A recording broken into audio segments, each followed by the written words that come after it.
Google Meet ini ya. Ya, itu Siap, juga Dok. aja sekalian bisa Langsung aja sekalian. mungkin kita bisa langsung ini Boleh. kali ya, Dok ya, penyampaian Ya. materi, jadi teman-teman Mungkin bisa agak- banyak agak kita terlalu waktu lama sesi kok. diskusi. Ya, silakan tolong di-share screen. Oke, boleh Bang Gibon, boleh dibantu share screen?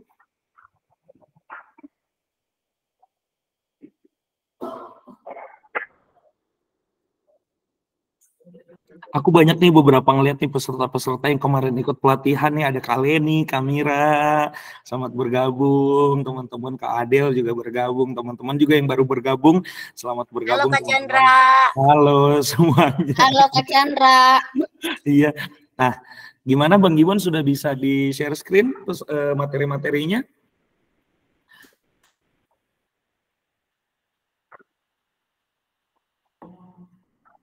Teman-teman ditunggu sebentar.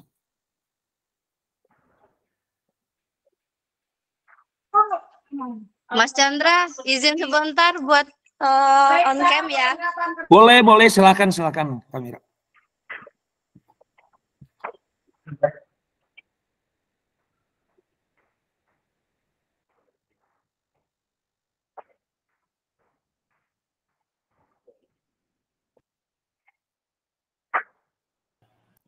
Bang Gibon, dengar suara saya Bang Gibon?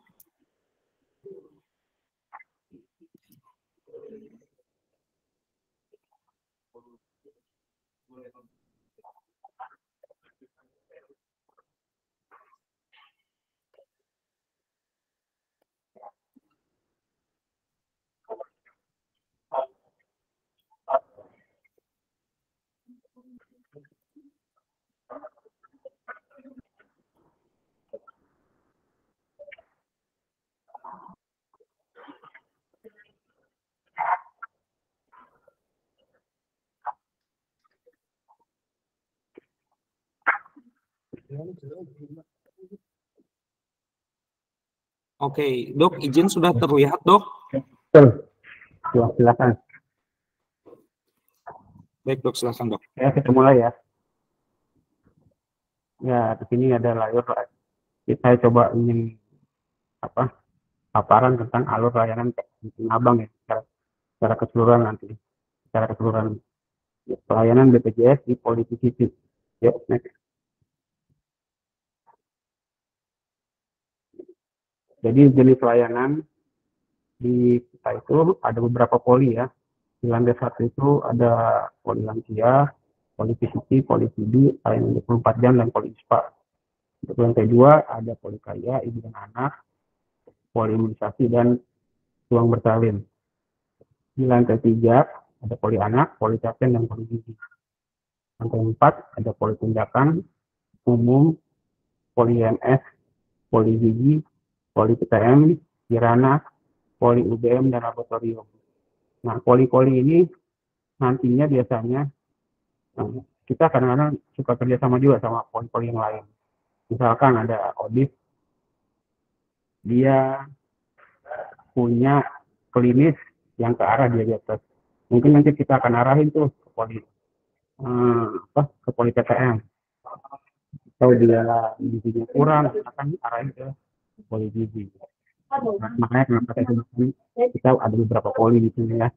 Ada terutama poli TB juga. Yuk, next. Nah, ini jenis pendaftaran pembiayaan di Puskesmas Tanah Abang. Ada 3 jenis di kita. Ada umum, BPJS Tanah Abang, BPJS luar Jakarta Pusat. Ya, apa sih artinya BPJS di luar Jakarta Pusat? Itu artinya BPJS yang dia paskesnya di luar Jakarta Pusat. Jadi kalau dia Sawah Besar, Johar Baru, Senen, Gambir, Cempaka Putih, itu pembiayaannya nantinya sama umum. Tapi kalau dia di luar Jakarta Pusat, itu nanti ada rule lagi, terus yang berbeda. Ya, kan? Berikutnya. Nah, ini alur pelayanan PCT ya. Mudah-mudahan jelas nih. Nanti saya sebenarnya ada 2 harusnya saya bagi alur pelayanan PCT dan pengobatan. Jadi pelayanan PCT mulai daftar dari loket, dia akan menunggu di ruang tunggu. Setelah dipanggil dia akan konseling pretest. Ya. Setelah pretest dia akan diberikan di pretest itu akan diberikan konseling dan intervensi tentang HIV. Nah, setelah dilakukan pretest, nanti kita arahkan ke arah laboratorium untuk diambil sampel darahnya. Untuk sampel darah itu hasil darahnya biasanya paling cepat 20 menit, paling lama 1 jam, tergantung dari lagi banyaknya tidaknya sampel darah lain yang di laboratorium. Nah, ini kan untuk yang politicity ya, yang untuk PCT-nya. Tapi untuk pengobatannya dia lebih cepat, dia hanya perlu daftar ke politicity karena kita nggak ada polinama lain yang namanya politicity aja. Daftar, nanti setelah daftar ketemu dokter atau konselor, adakah keluhan, terus di screening TB-nya, adherensnya di konseling adherens. Setelah selesai langsung pengambilan obat, nanti akan diinput dan akan diambil obat ke apotek. Ya, berikutnya. Nah, ini untuk tarif layanan ya. Tadi yang saya bilang tadi di depan, kalau dia umum bayarnya 15.000. Kalau dia BPJS Tanah Abang full gratis. Kecuali nanti ada bilet tuh. Nanti ada tuh LDL sama HDL. BPJS luar Jakpus gratis 3 kali layanan. Artinya gini, misalkan ada seorang mempunyai BPJS katakanlah Sumedang. Nah, dia boleh dipakai 3 kali layanan di Puskesmas Tanah Abang. Saya kasih contoh, si A ini datang, dia ingin ke politisiti lah, katakan. Di politisiti ingin diperiksa HIV-nya, setelah diperiksa HIV-nya, dari politisiti kan dia harus ke lab ya. Nah, di lab itu, dia berhitung layanan, walaupun memang sudah gratis. Nah, nanti kalau dia ditemukan hasil darahnya ada 3, ada yang positif ke poli-MS, dia harus lagi pindah lagi ke layanan IMS. Nah, berarti itu dia sudah terpakai itu 3-3-nya layanannya. Itu yang dimaksud BPJS luar Jakarta Pusat gratis 3 kali layanan. Nah, bila mana dia masih di paskesnya masih di Kota Besar, Cempaka Putih, Gambir, Senen itu masuk ke pembiayaan umum. Dia bayar 15.000. Ya. Berikutnya. Ya, berikutnya. Nah, ini ada tarif, kan politisiti ini menyangkut dengan laboratorium ya. Ini ada tarif penunjang ya. Nah, kalau untuk program udah pasti akan gratis ya. Seperti dana HIV pasti akan gratis. Kendala yang biasa terjadi nih, bila dia sudah dinyatakan positif dan dilakukan pengobatan, bila mana dia bukan Paskes Tanah Abang, kendala yang terjadi biasanya adalah pemeriksaan laboratorium darah lengkap, fungsi hati dan fungsi ginjal. Ya. Nah, kendala di situ. Di situ kalau dia BPJS Tanah Abang, mau nggak mau dia harus bayar. Tapi untuk CD4-nya dan Viralot dia pasti akan gratis. Nah, di sini ada berikut lah daftar tarifnya ya. Biasanya yang saya pakai itu kalau untuk awal pengobatan HIV itu ada di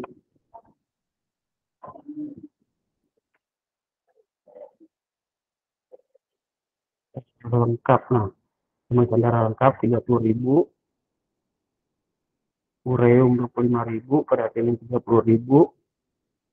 SGLT 25.000, SGPT 25.000. Berarti kurang lebih bila dia bukan PJS Tanah Abang, dia akan terkena biaya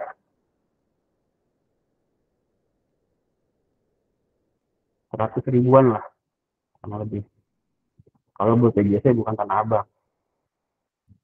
Tapi kalau dia BPJS-nya di luar Jakpus, malah lebih cepat bisa, kan dia 3 kali layanan udah cukup. Ya, paling itu dulu ya. Nanti sekalian aja kalau ada yang tadi saya paparkan nanti belum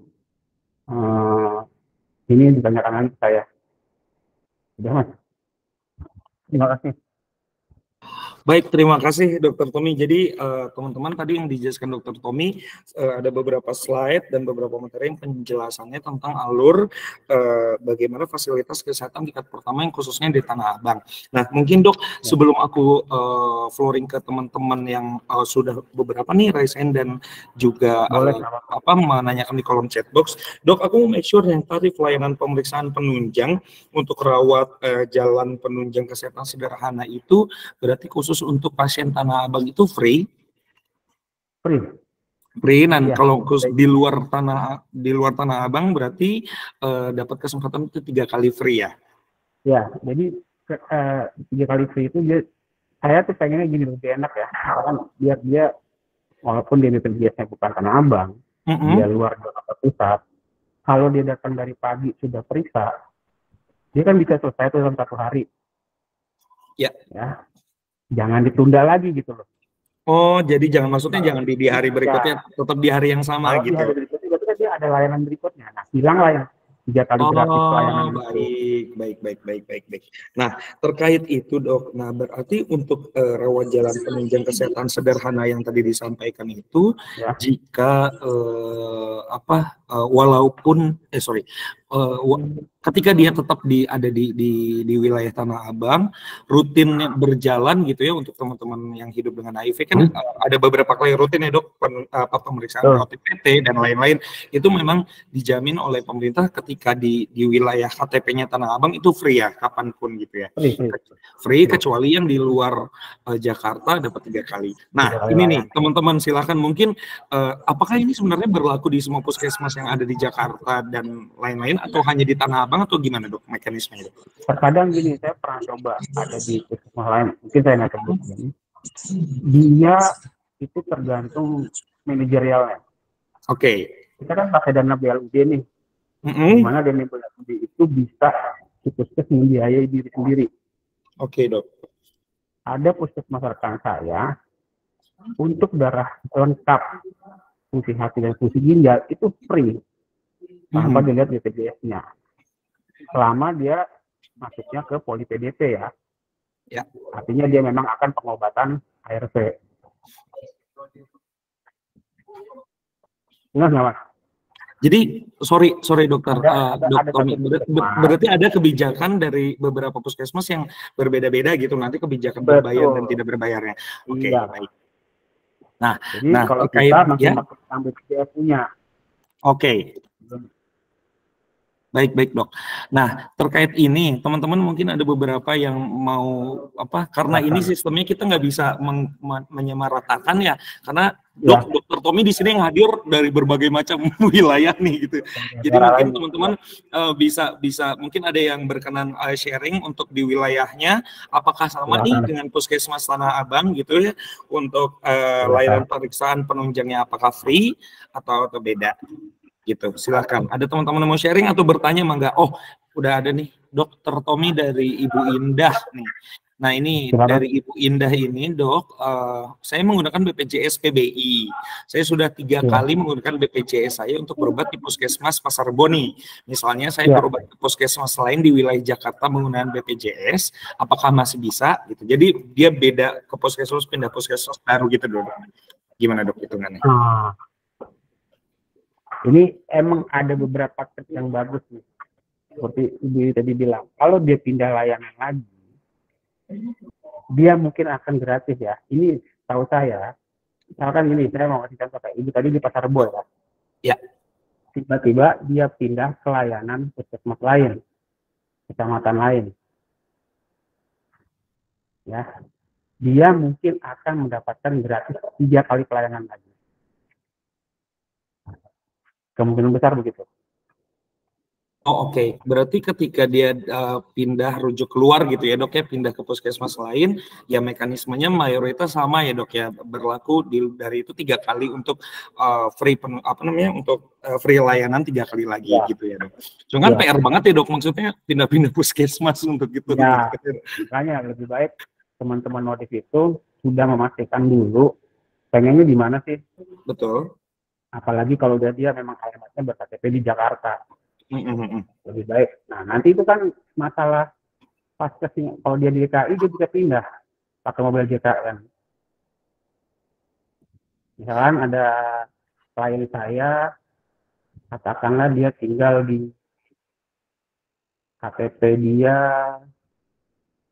Jakarta Timur, Klender. Ya. Tapi dia ngekos di daerah Tanah Abang. Dan kerja memang di daerah Tanah Abang juga. Daripada saya bolak-balik bayar 15.000, ya udah saya pindahin aja BPJS saya ke Tanah Abang. Cuman dengan konsekuensi bila mana nanti dirujuk, ada dirujuk ke rumah sakit, berarti parameternya radiusnya radius Tanah Abang, nggak bisa di daerah Jakarta Timur. Itu aja konsekuensinya. Nah, ini menarik ya dok. Ya. Nah, ini menarik dok, terkait apa yang tadi sudah dokter Tommy jelaskan. Jadi ini teman-teman sudah banyak yang raise nih dok. Tadi dari Ibu Indah sudah, ini ada Kak Yadi sama Kak Damaris nih. Aku boleh over ke Kak Yadi dulu yang sudah raise duluan. Kak Yadi silahkan. Silahkan Kak Yadi. Oke, Kak Yadi kita skip dulu. Kita bisa ke Kak Damaris nih. Damaris Sutagaul, silahkan Kak Damaris.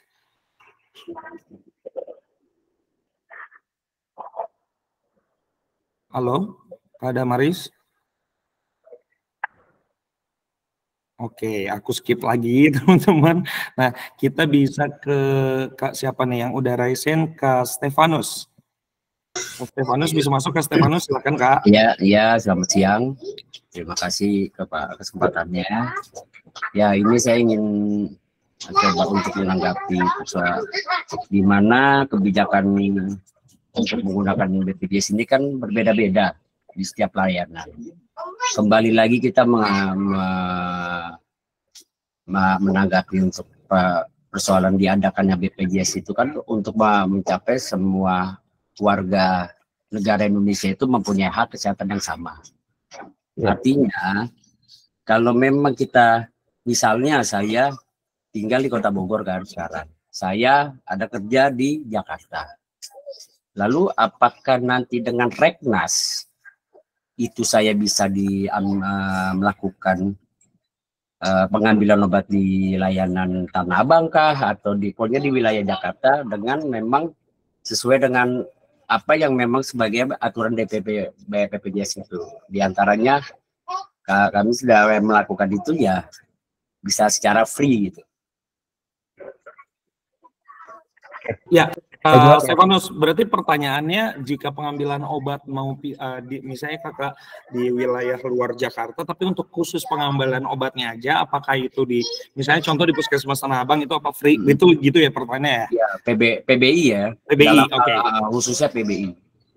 Oke, baik. Dokter Tommy, silakan dok. Ya, ini tadi balik lagi ya. BPJS di luar Jakarta Pusat.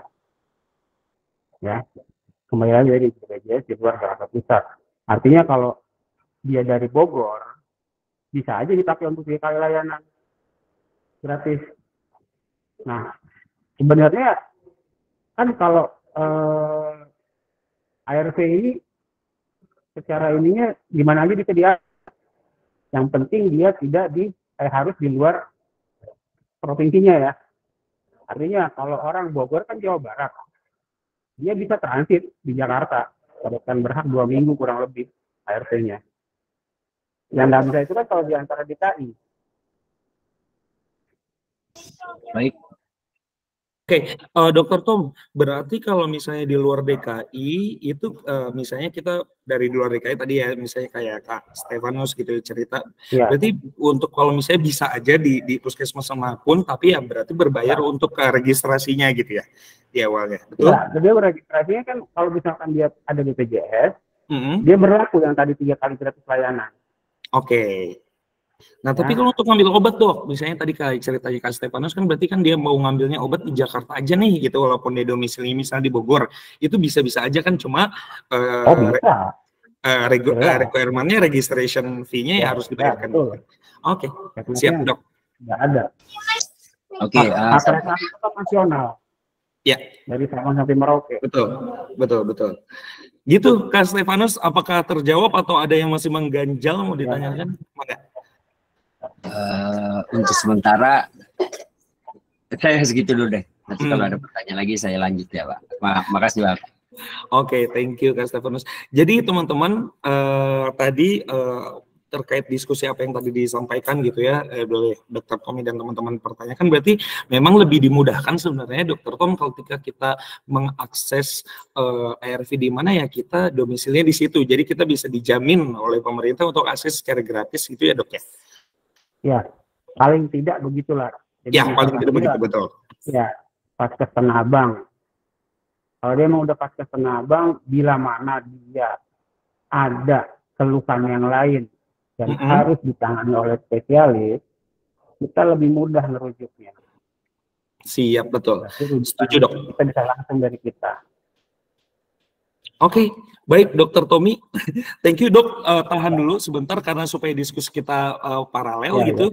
Tadi kita diskusi sudah nih teman-teman dijelaskan oleh Dokter Tommy tentang fasilitas kesehatan tingkat pertama gitu. Nah sekarang teman-teman juga akan diberikan gambaran oleh Dokter Karina gitu dari RSU Koja.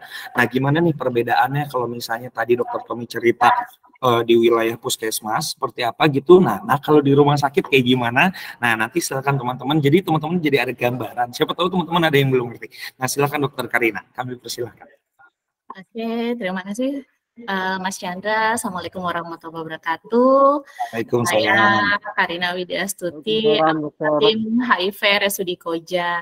Mungkin bisa langsung aja ya, Mas Chandra, saya presentasinya. Siap dok, aku bantu share screen atau berkenan dari dokter? Dari Mas Chandra aja. Oke, baik, sebentar dok.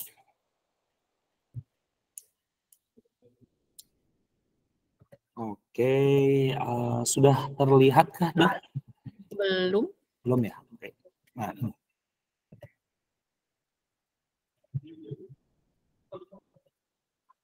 oke, izin sudah terlihat dok? Belum juga ya? Belum. Baru tadi muter aja tapi menghilang lagi. Oh, nge-lag dia. Nah, ini harusnya bisa. Masih nyangkut kayaknya. Nah, ini sudah. Oke, terima kasih. Saya akan berbicara dari wilayah rumah sakit. Kebetulan RSUD Koja adalah rumah sakit tipe B, jadi rumah sakit rujukan untuk layanan PDP. Jadi yang sudah pasien-pasien yang butuh perawatan lanjutan dari wilayahnya atau dari teman-temannya Dokter Tommy akan dirujuk ke rumah sakit. Mungkin slide. Oke, saya mengutip dari Peraturan Menteri Kesehatan Republik Indonesia tahun nomor 28 tahun 2014 tentang pedoman pelaksanaan program jaminan kesehatan nasional. Sebenarnya apa aja sih yang teman-teman bisa dapatkan dengan menggunakan JKN? Jadi sini jelas bahwa pelayanan kesehatan bagi peserta penderita penyakit HIV dan AIDS, TB, malaria, serta kusta dan korban narkotika yang memerlukan rehabilitasi medis, pelayanan dilakukan di fasilitas kesehatan tingkat pertama yang merupakan bagian dari pembayaran kapitasi, dan di fasilitas kesehatan tingkat lanjutan tetap dapat diklaim sebagai tarif NACBJIS, sedangkan obatnya menggunakan obat program. Sebenarnya dari sini kalau saya akan bicara dari wilayah rumah sakit, semuanya di cover karena sesuai dengan tarif NACBJIS. Nah, apa aja manfaat ODA peserta JKN di FKRTL? Yaitu untuk biaya ini sesuai ya, semua sudah. Yang penting pada semua taat membayar iuran atau mungkin untuk yang peserta PBI itu tentu free dari iuran. Apa aja yang didapatkan, yaitu biaya, bebas biaya administrasi, biaya tindakan medis, pelayanan gawat darurat dan rawat inap termasuk ruang khusus. Kemudian pengobatan pencegahan KOTRI, pengobatan pencegahan dengan INH, terus pemeriksaan penunjang, lab, dan rongsen, pengobatan IO atau efek samping ARV, tes resistensi mungkin untuk TB, untuk mengetahui TB MDR atau bukan, kemudian layanan pencegahan penularan dari ibu ke anak atau ibu hamil dan melahirkan, layanan gigi bagi ODA, kemudian layanan pemeriksaan infeksi menular dan menular seksual. Jadi kebetulan RSUD Koja selaku TBB sudah ada 22 poli spesialis dan juga ada 2 subspesialis. Jadi semua masalah-masalah alhamdulillah bisa tercover sini, kecuali untuk spesialis yang memang kami tidak ada. Kemudian kayak selama seperti ini, tapi selama itu bukan kayak masalah kecantikan ya, misalnya ke layanan gigi nih, oh mau pasang kawat, oh tentu nggak bisa. Tapi kalau misalnya harus ada yang dicabut, harus ada mungkin ada masalah, kemudian dikonsulkan itu masih bisa. Atau mungkin ada mengalami misalnya luka bakar, itu bisa kita ke poli bedah plastik. Tapi kalau misalnya mau operasi plastik tentu nggak bisa. Oke, dilanjut. Nah, gimana sih alurnya untuk layanan gawat darurat untuk rumah sakit? Jadi teman-teman untuk perawatan IGD, untuk ke IGD bisa langsung ke pendaftaran IGD dengan membawa kartu JKN dan KTP. Nah, kalau untuk perawatan IGD tidak bisa di luar dari Jakarta atau mungkin di luar dari Jakarta Utara. Jadi nggak perlu minta rujukan, nggak apa-apa. Misalnya emergensi nih, mungkin dari wilayah di Jakarta Selatan lagi main ke Jakarta Utara, atau ada nyeri dada atau mengalami sakit yang emergensi, langsung datang ke IGD nggak apa-apa. Yang penting bawa kartu BPJS-nya dan bawa KTP-nya untuk pendaftaran. Kemudian setelah mendaftar akan dilakukan pemeriksaan oleh dokter. Setelah diperiksa, oh teman-teman bisa pulang, maka langsung diberi obat, jadi tidak perlu dirawat. Atau ternyata harus melakukan pemeriksaan lab atau rongsen, itu akan masuk ke tahap selanjutnya. Jadi itu nanti dapat dikonsulkan ke dokter spesialis, kemudian fasilitas perusahaan penunjang, rongsen, lab, kemudian setelah sesuai dengan hasil pemeriksaan itu akan ditentukan terapi, dan mungkin tindakan selanjutnya adalah harus dirawat inap, atau mungkin harus dirujuk ke rumah sakit lain, atau mungkin boleh dipulangkan setelah diobservasi. Next.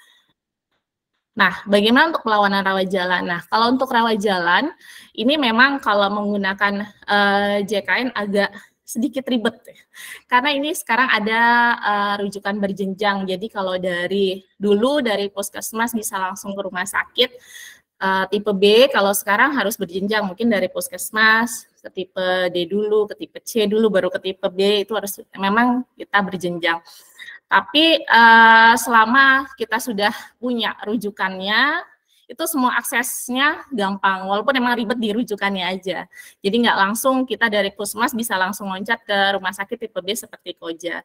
Apa aja yang dibutuhin setelah kita punya surat rujukan dari FKTP atau dari layanan sebelumnya, kita hanya tinggal untuk pendaftaran membawa surat rujukan dan kartu BPJS-nya. Kemudian dari pendaftaran rawat jalan, sekarang kita harus melakukan fingerprint. Jadi nggak bisa lagi mungkin kita nitip, nanti temen aja deh yang ngambilin gitu, tuh nggak bisa lagi, karena kita sekarang sudah harus fingerprint.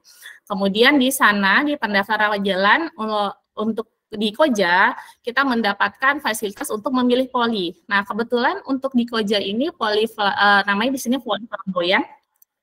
Poli flamboyannya itu tidak berdiri sendiri, jadi kami ada di akses masuknya, bisa dari poli penyakit dalam, atau dari poli psikiatri, poli jiwa.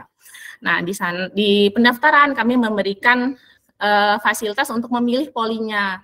Teman-teman mau pilih poli mana, kemudian mau dokternya dokter siapa, dan bisa bebas memilih jam pelayanannya. Kemudian setelah di pendaftaran, teman-teman akan mendapatkan yang namanya SEP atau surat eligibilitas pasien yang harus dibawa ke poli. Kemudian setelah dari pendaftaran, teman-teman akan ke poli, dan di poli akan dilakukan pemeriksaan oleh dokter spesialis. Kemudian mungkin waktu diperiksa baru pertama kali harus membutuhkan pemeriksaan penunjang, maka akan dibuatkan pengantar untuk pemeriksaan lab dan radiologi. Biasanya untuk baru memulai pengobatan ARV harus cek darah lengkap, SGOT, SGPT, kemudian harus rongsen. Itu semuanya sudah di-cover sama BPJS.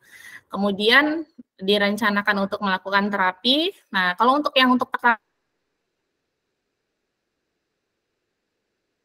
yang pasien sudah lakukan pemeriksaan, nanti akan disuruh kembali lagi ke dokternya, biasanya sih di hari selanjutnya ya, menunggu sampai hasilnya itu kita dapatkan, kemudian kita kembali ke dokternya, maka di situ akan ditentukan, mungkin dilihat dari kondisinya, kontrol ke poli, atau mungkin dibutuhkan konsultasi ke poli lain, atau dirujuk ke rumah sakit lain, atau dilakukan mungkin kondisinya, oh ini harus mungkin kelihatan pucat banget, ternyata diperiksa dari HB-nya anemia, oh ini harus dirawat inap, tuh bisa dikirim dari rawat jalan.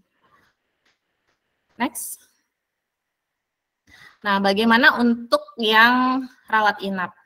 Nah, untuk perawat inap, teman-teman dari tadi yang bisa masuknya itu dari mana rawat inap? Bisa dari IGD atau dari poli.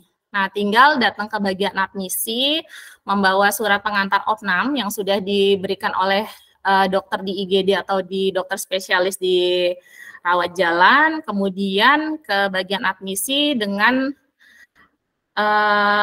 udah bawa surat pengantar opnam saja, kemudian di situ akan melihat dapat ruangan rawat sesuai dengan hak kelasnya, hak kelas 1, kelas 2, atau kelas 3. Kemudian apa aja yang didapat di rawat inap? Semuanya sama didapatkan seperti di pasien-pasien lainnya juga, pelayanan medis, asuhan keperawatan, pemeriksaan lab dan rongsen, tindakan medis, terapi sesuai diagnosa, itu semua, jadi tidak ada yang dibatasi. Mungkin misalnya, oh karena pasien JKN nih, nggak boleh periksa ini, oh enggak. Jadi semua tetap kami lakukan, pokoknya semua kita layani sesuai dengan diagnosanya. Atau ada yang takut, nanti karena kita pakai BPJS, dirawatnya cuma 3 hari, cuma 5 hari. Tidak, untuk yang semua pasien sama seperti dengan pasien umum, jadi akan kami rawat sampai memang kondisi sesuai dengan kondisi pasien, sampai pasiennya sehat kembali, atau mungkin dilihat harus dirujuk, akan kami rujuk, atau yang terburuknya pasiennya tidak bisa kami selamatkan. Jadi memang semuanya kalau untuk di rumah sakit sesuai dengan diagnosa dan juga diberikan layanannya full. Kemudian setelah itu pasien tadi ya, kondisi pasiennya pulang, bisa pasien selanjutnya kontrol ke poli, kemudian rujuk ke rumah sakit lain, atau pasiennya meninggal atau pasiennya pulang paksa.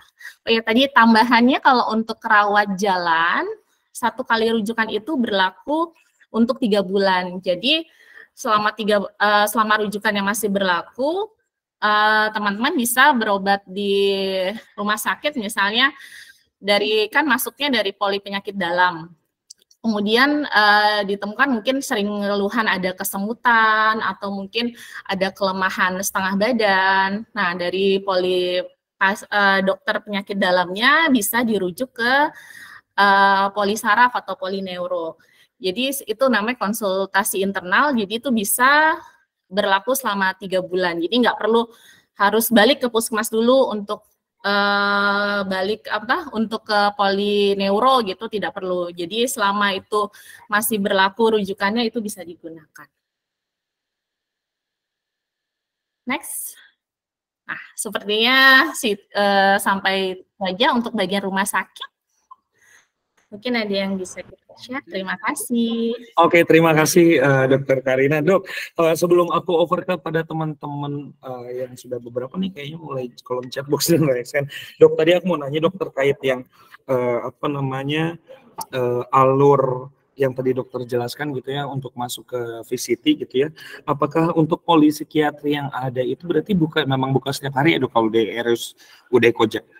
Iya, kalau untuk VCT-nya kami sudah tidak lagi ada pelayanan VCT karena VCT itu sudah diambil oleh puskesmas.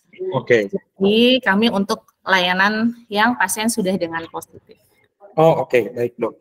Terima kasih. Dan satu lagi dok, tadi juga disebutkan di awal ada perbedaan inesibijis dan kapitasi nih dok. Jadi mungkin teman-teman di sini masih banyak yang nggak familiar nih dok dengan bahasa inesibijis dan kapitasi. Kapitasi. Nah, mungkin bisa dielaborate dok. Punten, apa inesibijis dan kapitasi itu seperti apa ya dok? Thank you. Sebenarnya yang ada yang tarif inesibijis itu tarif yang memang dia dikeluarkan oleh Kemenkes, itu punyanya inesibijis namanya. Kalau kapitasi itu yang di cover sama BPJS. Jadi sebenarnya sih sama aja, nggak ada yang berbeda. Jadi kenapa kalau di rumah sakit itu full layanannya, pokoknya masuk selama dia bayar iuran, ya semua terlayani, mau periksa apapun, mau cek lab apapun, mau pemeriksaan penunjang apapun, sesuai dengan kita akan di cover karena diklaim ke rumah sakit, diklaim ke BPJS-nya itu sudah satu paket diagnosa gitu. Jadi nggak dibedain, oh nanti suruh bayar, mungkin hanya di covernya DL aja, OTPT-nya bayar, enggak. Jadi full semuanya dibayar. Oke, baik. Terima kasih Dokter Karina. Nah, ini dok, aku udah hitung ada kayak 8 orang dok yang udah resen. Jadi aku itu satu-satu aja. Mungkin boleh dulu Kak Saiful Bahri yang udah resen tadi. Silakan Kak Saiful.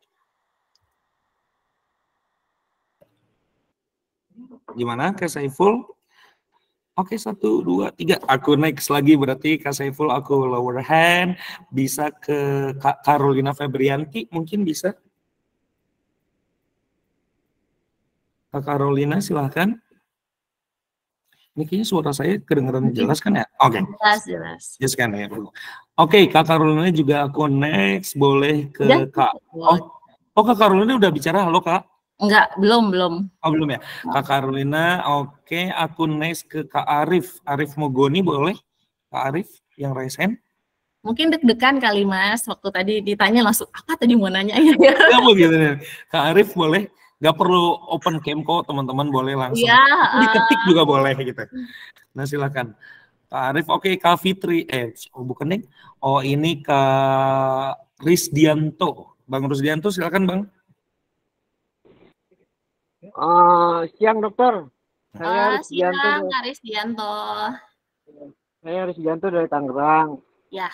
Mau nanya dok, kalau BPJS PBI bisa ambil MND, bisa tidak ambil MND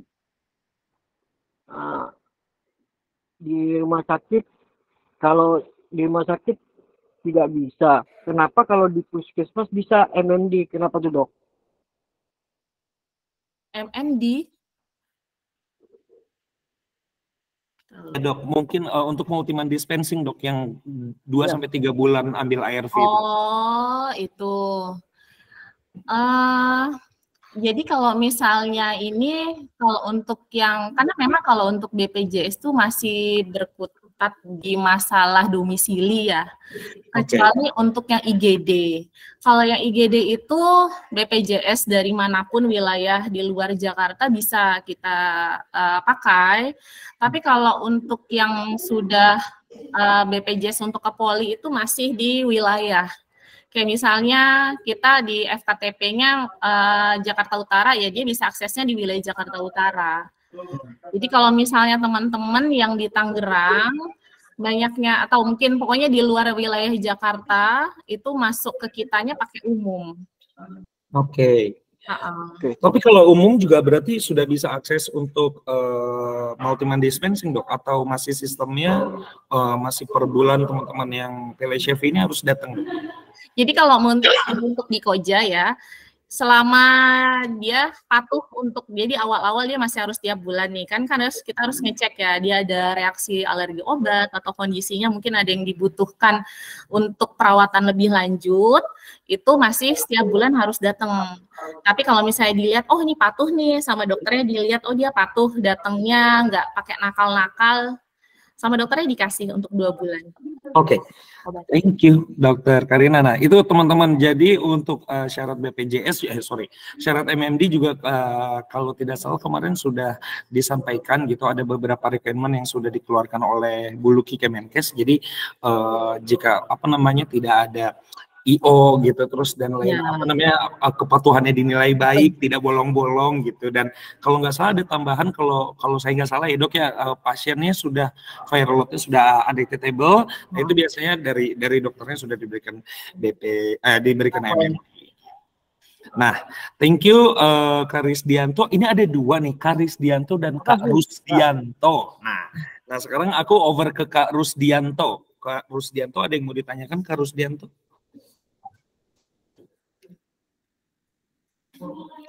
Oke, jadi teman-teman karena ini berkesinambungan gitu ya, tadi Dokter Karina dan juga Dokter Tommy, dan Dokter Tommy juga masih standby. Jadi teman-teman kalau misalnya dalam sesi diskusi ini mau nanya alur di puskesmas atau tiba-tiba ke RSUD, nggak apa-apa, silakan teman-teman bisa sambil chit-chat aja gitu.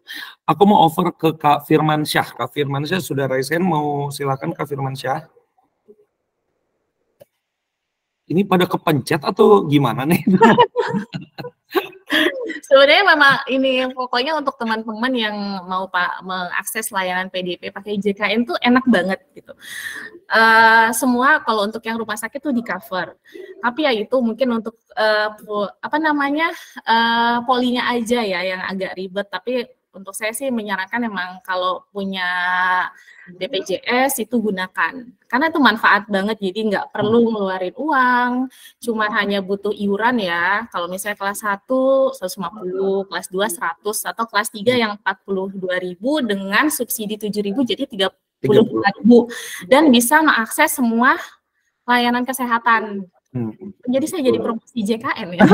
Nggak apa-apa Dok, betul, karena jaminan kesehatan nasional harus jadi banyak yang teman-teman memang sebenarnya nggak akses BPJS itu kadang karena takut open status itu. Jadi banyak pasien kami yang dari Papua, yang dari wilayah-wilayah memang malah di luar Pulau Jawa. Sebenarnya lebih gampang untuk berobat di sana gitu. Karena pas kayak gini kalau pasien-pasien yang di sini masuk masih umum, kami sarankan untuk ayo pakai BPJS yuk, karena memang pasti kita akan membutuhkan banyak layanan lain, nggak cuma masalah ODA-nya aja, tapi plus-plusnya. Ya. Walaupun kita nggak mengharap kita akan sakit lainnya ya, cuman kita kan harus tetap preventif untuk ada masalah yang lain gitu. Siap Dok. Nah Dok, ini siapa nih? Ini Kang Yeri nih, Kang Yeri udah raise hand. Kang Yeri mau langsung nanya ke Dokter Karina atau Dokter Tommy? Kang Yeri. Atau non Kang Bang Chandra. Ini sekalian sharing, Dok, saya di Bandung Dok. Alur BPJS-nya hampir sama dengan di Bandung. Yang perlu diketahui kalau di Bandung itu pas saya kemarin escort klien, HB-nya udah 3, dia HIV dengan OAT juga, udah ada rujukan dari DOT untuk dirawat. Ternyata pas mau daftar ke IGD, pas di IGD ada aturan yang harus pasien itu harus swab. Nah di Koja ada nggak? Ya, makasih, itu aja mungkin. Makasih Om Chandra. Baik, thank you Kang. Nah ini banyak nanya nih Dok, apakah sebenarnya requirement untuk swab itu masih diberlakukan? Karena kan kemarin ini kita sudah lewat masa pandemi. Nah itu atau apakah masih dilakukan atau enggak sih Dok sebenarnya? Kalau di sini sih di Koja masih ya. Okay. Pasien-pasien itu masih di swab. Karena memang sekarang memang nggak bergejala sih dia. Memang akhirnya banyak ketahuan itu dari swabnya itu, akhirnya baru ketahuan gitu. Tapi memang masih sih sekarang kalau di rumah sakit masih digunakan. Nah, mungkin itu kemarin masih pasien itu harus di swab, si petugas swab itu udah pada pulang. Jadi kata kalau kita 24 jam Kang Yeri. Jadi kalau mau main-main pokoknya kalau salah ya. Kita 24 jam. Oke Kang Yeri. Melayani ya. Baik. Nah, ini berarti memang masih terdapat perbedaan ya, Dokter Karina, untuk di apa namanya kebijakan swab ini. Tapi yang jelas kayaknya masih banyak RSUD yang masih menerapkan requirement swab ya ketika dia masuk rumah sakit. Oke, Kang Eri, nuhun informasinya Kang Eri. Semoga teman-teman jadi lebih aware nih. Nah, Dok, tadi kan dokter sampaikan juga nih, mungkin ini. Ya Kang. Mungkin pertanyaan bisa sama Dokter Karina juga Dokter Tommy nih, nanti satu-satu kita bahas, Dok. Nah, untuk polipsikiatri, Dok, kalau misalnya apakah untuk teman-teman PLHIV gitu untuk akses ke polipsikiatri gitu. Kan kalau psikiatri itu dengan obat ya, Dok. Tapi kalau yang polipsikolognya gimana, Dok? Apakah di RSUD ada? Dan Dokter Tommy punten, Dok, apakah di Puskesmas juga disediakan untuk psikolog gitu untuk teman-teman bisa konsultasi gitu? Karena kesehatan mental kayaknya mulai ini, Dok, banyak yang tanyain gitu kemarin dari sisi. Silakan Dokter Karina dulu, mungkin nanti baru ke Dokter Tommy. Kalau kalau di Koja ada psikolognya kita punya, tapi jatuhnya memang psikolog itu penunjang. Jadi saat dikonsulkan misalnya dari kebanyakan yang akses tuh biasanya anak-anak ya, kayak misalnya dia kecerdasan kayak gitu. Atau kalau untuk masalah kesehatan jiwa lebih ke psikiatri memang. Kalau psikiatri itu bisa langsung diakses dari puskesmas, dirujuk gitu, misalnya dari rumah sakit yang di bawahnya Koja dirujuk tuh bisa langsung polipsikiatri. Jadi kalau si psikolog ini nggak bisa langsung loncat ke psikolog. Jadi kalau yang butuh kayak konseling atau mungkin untuk yang baru mulai pengobatan pertama kali, itu yang maju adalah psikiater kita dari polipsikiatri. Nah, kalau di puskesmas gimana, Dok Tom? Apakah polipsikiatri dan psikolog juga memang alurnya memang harus dari situ dan gimana gitu, Dok? Penjelasan kalau di puskesmas, Dok? Ya, saya coba jelaskan dengan contoh ya. Iya. Jadi beberapa bulan yang lalu ada klien kita yang sudah kurang lebih 6 bulan akses ART yang kita. Setiap akses kan sebenarnya klien itu kita akan tanyakan, ada keluhankah, bagaimana dengan pengobatannya, sering TB. Nah, kebetulan pada waktu ada keluhan atau tidak, dia mengeluhkan suka depresi, susah tidur dan selalu ketakutan. Nah, setelah saya coba anamnesa di dalam, ya udah, akhirnya kami konsulkan ke Poli Kirana. Poli Kirana adalah poli di mana di situ ada psikolog di Puskesmas Pengabang itu. Tadi saya sebut nggak ya Poli Kirana, lupa kayaknya ya. Jadi belum ya, aduh sorry. Kebetulan Poli Kirana itu ada psikolog kita. Karena dia ada di lantai 4. Nah, biasanya saya kerjasama sama dia kalau ada teman-teman yang ada keluhan ke arah memang harus di psikolog. Cuman biasanya dia ada perjanjian ya. Jadi nanti janjian dulu di hari dia dari hari keberapa baru bisa konsul ke dia. Tetap gratis kok. Kalau dia memang PJS Tanah Abang. Kalau misalnya ini sebenarnya masalah gratis enggaknya itu masalah di PJS ada waktu pendaftaran aja. Ya, jadi ada kita di Poli Kirana namanya, ada psikolog kita. Oke, clear Dokter Tommy dan Dokter Karina.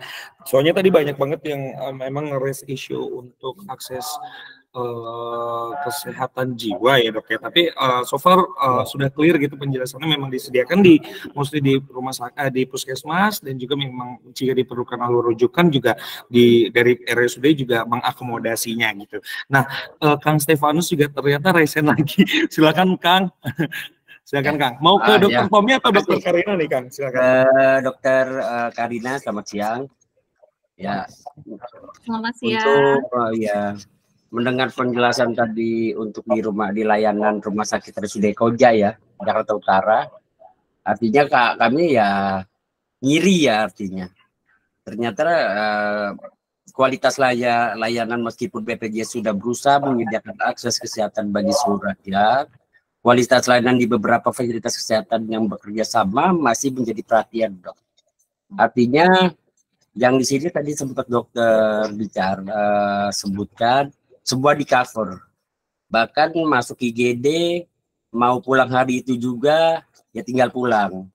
Tapi di kota kami di Bogor, jadi ketika kita masuk IGD dan pulang hari itu harus berbayar. Oh.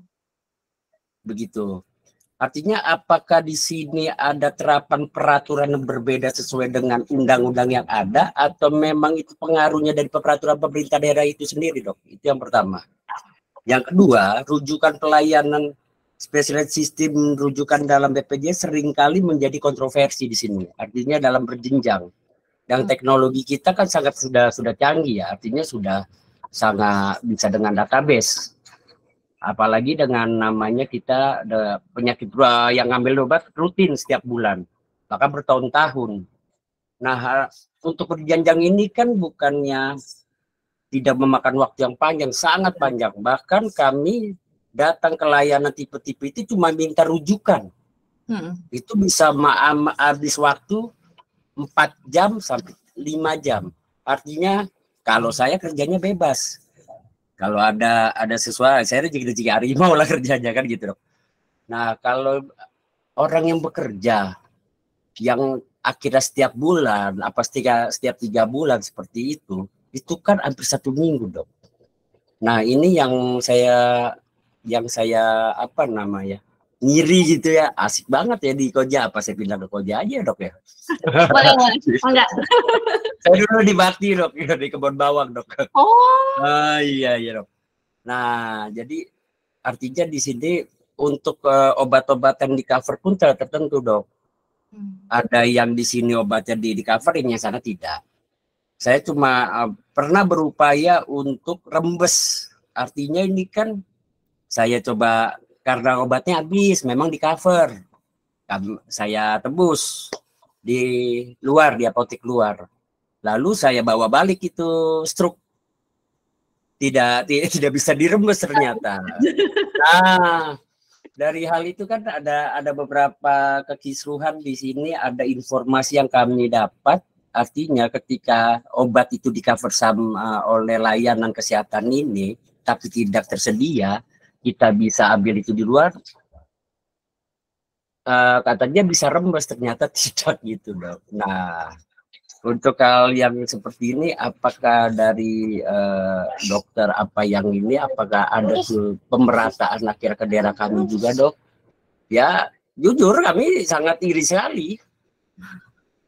Luar biasa di Jakarta tuh, fasilitas layanan ini benar-benar pemenuhan hak warga negaranya sangat diperhatikan, Dok. Terima kasih. Iya. Terima kasih ya Kang Stefanus. Ya memang sih kalau untuk yang pertama itu memang mungkin kebijakan setiap wilayah kali ya, atau setiap rumah sakit. Tapi memang kalau di Koja ya pasiennya misalnya rawat hari itu gitu, terus mau minta pulang, itu yang nggak ada, kita nggak bayar. Kecuali mungkin kalau pasiennya lagi dirawat, kemudian dia minta pulang paksa, paling kami hanya tidak bisa memberikan surat kontrol, karena setiap pasien yang dirawat itu kan dia punya hak 1 kali kontrol. Walaupun dia misalnya kayak di luar wilayah dia pakai BPJS, misalnya kayak tadi di Tangerang dia datang ke Koja, kemudian dirawat, pasiennya pulang dia dapat hak 1 kali kontrol ke poli. Paling hanya itu, tidak bisa dapat surat kontrol dan obat pulang kalau itu untuk pasien pulang paksa. Tapi tidak ada kita minta pembayaran atau yang pasien dirawat atau di IGD cuma sehari terus pulang tuh nggak ada. Itu ya kebijakan wilayah mungkin ya, karena setahu saya di rumah sakit di wilayah Jakarta kayaknya sama semua seperti itu. Kemudian tadi untuk rujukan berjenjang, sebenarnya kalau yang ini deritanya nggak cuma dari peserta, kami juga rumah sakit, apalagi rumah sakit tipe B itu juga sama menderitanya, karena jujur pasien kami juga langsung turun gratis. Itu diberlakukan sekitar tahun 2018 ya, rujukan berjenjang itu. Dan juga memang kasihan sebenarnya sama pasiennya, apalagi sekarang kan harus pasiennya juga tidak semuanya kondisinya fit. Dia juga ada yang mungkin taruhlah harus di kursi roda atau mungkin hanya bisa tirah baring, itu harus rujukan berjam, memang kan susah sekali. Mungkin karena kita harus request kali ya sama Mas Chandra, harus kada bikin acara yang kita undang BPJS ya. Ombudsman, Bu. Untuk Ombudsman. menyampaikan keluhan kita gitu, siapa tahu mereka bisa punya solusi lah dari unek-unek kita. Tapi kayaknya rujukan berjenjang masih tetap berlaku sih ya, walaupun kita pesertanya udah komplain, terus dari pihak yang rumah sakitnya juga please dong jangan berjenjang, kasihan juga sama peserta, tapi kayaknya belum bisa tergoyahkan. Jadi ya mungkin Mas Chandra ayo diundang BPJS-nya kawan-kawan. Ya setuju ya kan Stefanus ya, kita minta. Iya setuju, apalagi udah ombudsman mah mantap lagi tuh udah tuh. Masih sama Kang Chandra ya, suruh undang BPJS. Thank you. Makasih. Thank you Kang Stefanus, thank you Dok Karina. Nah sebenarnya memang apa namanya teman-teman, aku harap gitu sebenarnya kita dari JIP nggak hanya sebatas webinar dalam tanda kutip ya, diskusinya sebatas webinar, memang yang kita harapkan adalah diskusi interaktif seperti ini gitu. Jadi kita ternyata kita ketemu nih, ternyata gaps-gapsnya apa gitu. Nah, jadi mungkin nanti teman-teman gitu bisa ketika ada ide nih kira-kira, karena kan webinar ini sebenarnya kita adain per bulan nih Dok Karina, Dokter Tommy gitu. Jadi dan teman-teman yang ada di sini. Jadi kalau misalnya kira-kira teman-teman kayak tadi Kang Stefanus menyarankan gitu, dibahas dong tentang gapsnya gitu dalam alur BPJS-nya, karena kita kendalanya kayak gini, mangga bisa di DM aja ke Instagramnya kita, ke Facebooknya kita, ke emailnya kita gitu. Saran buat teman-teman mau ngadain peningkatan kapasitas apa sih yang melalui virtual kayak gini. Nah, insya Allah kita dari JIP juga akan mengakomodirnya gitu, dilihat dari kebutuhannya teman-teman apa gitu yang setiap bulannya kita bisa bahas di dalam webinar ini. Jadi pantengin juga teman-teman, karena bulan depan juga kita akan adakan webinar lagi gitu dengan isu-isu yang memang relatable sama teman-teman yang dibutuhkan apa gitu. Dan waktu kita ternyata hampir menipis gitu. Dok, ada yang nanya nih, Dokter Karina atau Dokter Tommy nih di sini dari siapa ini, dari mana ini, dari Kayeni Rosdiana ini, Dokter Karina, Dokter Tommy. Mungkin ini aku bisa lebih tepatnya boleh siapa aja mangga Dok yang menjawab, karena ini pertanyaannya kayaknya umum. Maaf Dok, saya mau tanya dari awal status kan itu belum ada BPJS dulu. Pas ada BPJS saya tetap membayar secara umum karena suami saya takut ketahuan aksesnya gitu di bagian HRD. Kira-kira itu gimana sih nih? Kira-kira itu bisa tembus gak ya? Soalnya lumayan juga kalau bayar tiap bulannya. Gimana ya Dok maksudnya? Maaf Dok, saya mau tanya dari awal status kan belum ada BPJS. Pas ada BPJS saya tetap bayar umum. Karena suami saya takut ketahuan aksesnya kemana aja di bagian HRD kantornya itu. Nah, kira-kira itu bisa tembus nggak ya? Soalnya lumayan juga biar temen. Mungkin ada yang bisa. Dokter Karina atau Dokter Tommy ini gimana ya maksudnya? Saya agak bingung. Iya. Maksudnya tembus gimana ya? Kayak Yeni Rosdiana bisa langsung open mikrofon aja Kak? Kalau saya tangkap dia. Gimana Dok? Kalau yang ini saya tangkap ya, dia punya BPJS. Tadinya belum punya BPJS. Tapi akhirnya dia punya BPJS yang dapat dari kantor suaminya. Oke. Karena dia harus akses ART, dia takut BPJS itu tertera di situ ada penyakitnya. Nah akhirnya dia pakai umum. Begitu nggak kira-kira Bu Yeni? Iya, sepakat kayaknya seperti itu ya. Ibu Yeni, kayaknya mungkin bisa dengan asumsi kita yang tadi aja ya, Dokter Tommy. Ya, betul. Ya. Betul, Bu Yeni. Gitu, ya. Baik, nah, baik. Pertanyaan Bu Yeni sekarang apa? Nah, gini loh Dok. Jadi saya itu kadang ngeluh. Kadang kita kan tiap bulannya belum tentu kita punya uang ya. Kadang ada masa-masa sulit ya. Jadi saya suka maksa sama suami, udah sih pakai BPJS aja. Dia kekeh, tetap nggak mau pakai, takut dia kan lumayan lah ibaratnya dikenal di kantor gitu ya. Jadi maksud saya itu apakah akan tembus? Misalkan saya memakaikan BPJS dari kantor suami, itu kira-kira tembus nggak aksesnya? Ibaratnya kan ada riwayat dari HRD-nya. Kira-kira ketahuan nggak itu Dok? Makasih. Ya. Nah, yang pertama-tama saya pengen tahu dulu, Ibu, si Bapaknya ngambilnya di mana? Mas atau bukan? Saya di pengambilan ARV-nya di Rumah Sakit Kabupaten Tangerang, Dok. Rumah Sakit Tangerang, berarti emang dia harus rujukan ya. Jadi Iya, emang betul, Dok. kalau misalkan yang pakai BPJS dia harus pakai rujukan. Sekarang gini ya, saya juga kurang tahu apakah sistem BPJS itu dia akan menginformasikan penyakit seseorang ke umum.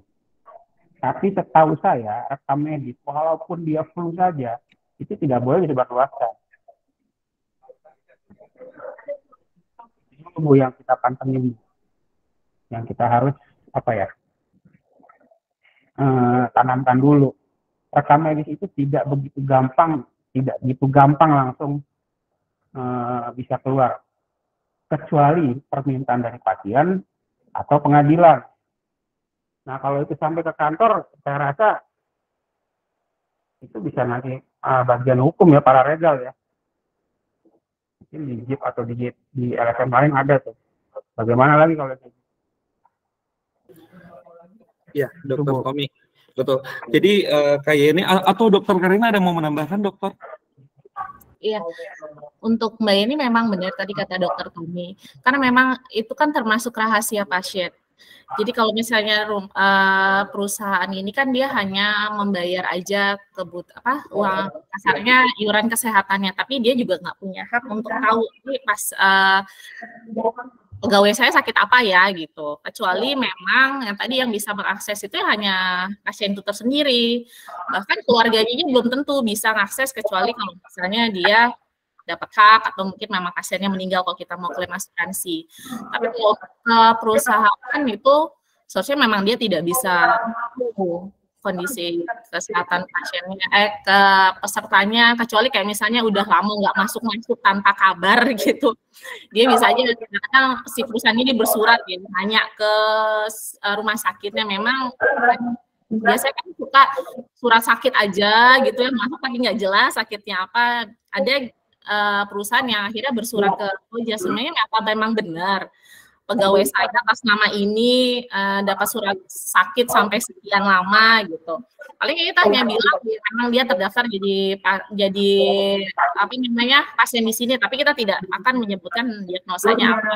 Itu memang adalah rahasia dari pasien dan rekam medis itu sifatnya adalah hukum. Jadi kalau sampai ketahuan, benar tadi kata Dokter Tommy itu bisa jadinya masuknya ke legal, jadi pelanggaran. Baik, thank you Dokter Tommy, Dokter Karina. Gimana kayak ini jelas Ya. atau ada yang mau ditanyakan lagi? Udah tenang saya, jadi kayaknya saya bulan depan mungkin nyoba pakai BPJS. Terima kasih Dok, terima kasih Bang Chandra. Sama-sama, terima kasih Kak Yeni.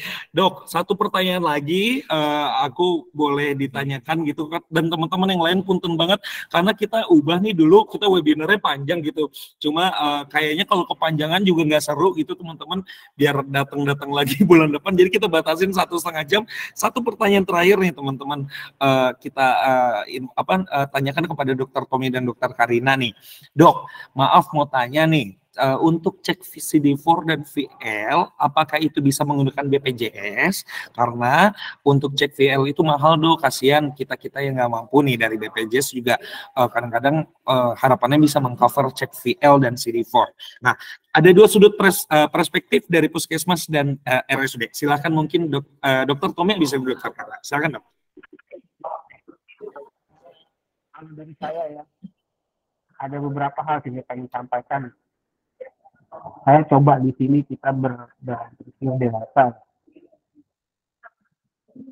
Yang pertama, CD4 digunakan hanya untuk pertama kali dia akses. Hanya digunakan untuk menyatakan dia pakai potrik atau tidak ya. Nah, kalau Viralot itu digunakan bila mana digunakan setahun sekali. Kebetulan di puskes saya itu dibiayai. Yang dibiayai itu hanya audit yang reknasnya Puskesmas Tanah Abang. Adapun di wilayah Jakarta Pusat biasanya kita ada program-program yang gratis. Tenang aja, kalau saya rasa di Jakarta mah untuk dirawat mah tenang aja lah, masa terlalu khawatir. Ya, kebetulan di Jakarta Pusat di Tanah Abang untuk tahun ini impor dan dirawat kita biayai. Cuma ada beberapa syarat, bukan ada beberapa syarat, cuma syaratnya itu hanya setahun sekali aja. Ya, itu aja. Oke, terima kasih Dokter Tommy, dan aku mau over ke Dokter Karina, Dok. Kalau di RSUD gimana, Dok? Sama seperti Dokter Tommy, alhamdulillah untuk CD4 dan Viralot kami dapat hibah, jadi itu memang bisa diperiksakan untuk pasien-pasien di Rumah Sakit Koja. Kalau untuk Jakarta juga banyak, lagi tuh San Carlos ya yang ngasih sering ada gratis untuk VL, itu juga bisa teman-teman gunakan. Dan seingatku juga untuk Viralot itu kita bahas dua ya dok, setuju yang Dokter Tommy sampai saat ini CD4 untuk pengecekan ketika pertama kali untuk tes VCT gitu ya Dokter Tommy, Dokter Karina. CD4 dan kalau misalnya Viralot kan memang ada program bulan VL ya biasanya per tahun gitu ya, dan itu biasanya, nah ini biasanya teman-teman dapat nih tinggal tunggu, biasanya kalau teman-teman kenal pendamping sebayanya atau pendampingnya di tempat teman-teman akses, biasanya suka diinformasikan nih, atau teman-teman vokal point enumerator gitu menyampaikan gitu, ayo cek VL karena lagi ada program gitu. Nah silakan teman-teman bisa memanfaatkan kesempatan itu untuk cek VL gratis, karena di luar itu masih berbayar seingat saya. Ya, Dokter Karina, Dokter Tommy untuk VL. Nah, kalau dari BPJS memang tidak ada. Ya. Yang saya dengar kayak gitu. Siap dok. Nah teman-teman, sebenarnya aku tahu teman-teman masih banyak banget yang mau nanya, tapi waktu kita sudah habis gitu, jadi aku rasa gimana nah? Aku rasa ini kita bisa selesaikan dulu sesi kita, diskusi kita gitu pada hari ini, dan kepada teman-teman yang hadir peserta webinar yang ada hari ini, jangan lupa nanti setiap bulannya kita akan selalu adakan diskusi seperti ini, jadi teman-teman bisa pantau sosial medianya kami di Instagram, Facebook, LinkedIn, Twitter, Thread kalau sekarang ada gitu. Teman-teman bisa lihat kapan kita ada jadwal untuk diskusi interaktif seperti ini, dan teman-teman bisa feel free untuk join. Akhir kata aku mau ucapin terima kasih sebesar-besarnya kepada dua narasumber kita, Dokter Tommy, Dokter Karina. Terima kasih waktunya dok, udah sharing ilmu ke kita semua. Dan teman-teman juga yang ada di sini, thank you banget udah menyempatkan waktunya untuk teman-teman mendengarkan. Sampai bertemu di lain kesempatan. Akhir kata, assalamualaikum warahmatullahi wabarakatuh. Bye-bye semuanya teman-teman. Terima kasih. Siap dok. Semangat ya. Teman-teman itu ada absen, jadi teman-teman mangga bisa sambil absen juga di situ. Silahkan.